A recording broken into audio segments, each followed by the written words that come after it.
मंगल पांडे आवाज लगा रहे थे, उनका चिंतन क्या था कि ये जो विदेशी आक्रमणकारी हैं, हम की संस्कृति का विनाश करने के लिए जबरदस्ती यहां पर आकर के बैठ गए हैं, इनको यहां से जल्दी निकाला जाए ताकि अपने राम की परंपरा, राम की मर्यादा यहां पर स्थापित हो। मैं बताना चाहता हूं श्री कृष्ण जी के बारे में। आपने हरकुलस का नाम सुना होगा। हरकुलस सुना है?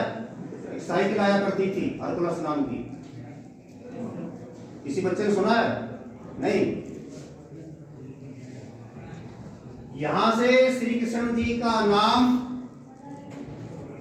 यूनानी की और ग्रीक भाषाओं में गया,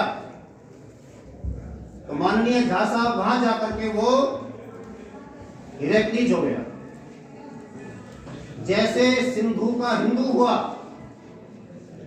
और हिंदू से आपका ये हिंदुस्तान बना, वैसे ही श्री कृष्ण का श्री का हिरी हो गया। इन भाषाओं में जाकर के उसका नाम हो गया हिरक्लीज, श्री कृष्ण का। और जब ये आगे जाकर के अंग्रेजी की भाषाओं में उसकी माँ जो लैटिन, ग्रीक वगैरह जो भी कोई होती हैं आगे की भाषाएं जो हैं, उनमें जाकर के पहुंचा तो वहां जाकर के वो हरकुलस हो गया। उनके यहां पर हरकुलस नाम का कोई व्यक्ति नहीं हुआ, लेकिन वो कहते हैं कि इस धरती पर अब से लगभग ईसा से लगभग 3100 साल पहले एक महापुरुष हुआ था जिसका ये नाम था, और उस समय बहुत बड़ी लड़ाई हुई थी। उस लड़ाई का ये सबसे बड़ा हीरो था। ये बात वहां जाकर के स्पष्ट होती है। सत्यव्रत सिद्धांतालंकार जी पुस्तक लिखते हैं, गीता का भाष्य। लाल बहादुर शास्त्री जी उस समय देश के प्रधानमंत्री थे। उन्होंने उस पुस्तक की भूमिका, उस भूमिका में इस बात को, तथ्य को स्पष्ट किया गया है। ये हिरक्लीज कौन था, हरकुलस कौन था। आप गर्व कीजिए, आपके इस तरीके से सारी दुनिया मानती है। श्री कृष्ण जी ने जब अर्जुन से ये कहा कि ये सारे मरे पड़े हैं, तू क्यों, तू तो एक निमित्त मात्र है, तुझे कुछ नहीं करना, ये तो अपने आप मरे पड़े हैं, तू काम तो कर, शुरुआत कर देना। क्यों कह रहा था वो?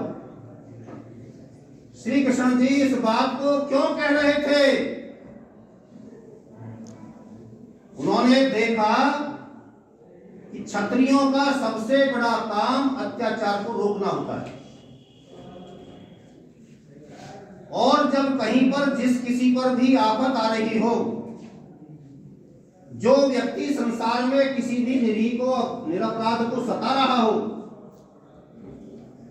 उसका विनाश करना क्षत्रिय का परम कर्तव्य है, धर्म है उसका। लेकिन ये सारे के सारे क्षत्रिय मेरी बुआ सोचते हैं, कहते हैं, हस्तिनापुर जैसे राज्य साम्राज्य के राजाओं की यहां ब्याही है। एक मेरी बुआ शिशुपाल की मां है, चेदी वंश में, वो वहां पर ब्याही है। तो जो इतने बड़े बड़े राज्यों के मालिक, रजवाड़े नहीं थे, सम्राट थे, वो मेरी मां के 7 बच्चे मार दिए गए, और इनके कान पर जुग तक नहीं रहेंगी। ये अपने धर्म से मरे पड़े थे, ये खड़े नहीं हुए उस अत्याचार के खिलाफ।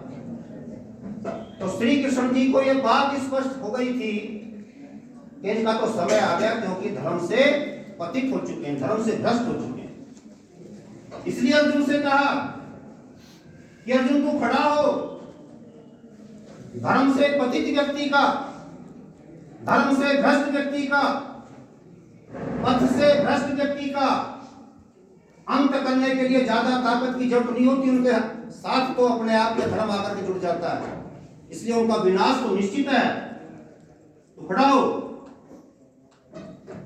यही कारण था बच्चों कि जिन लोगों ने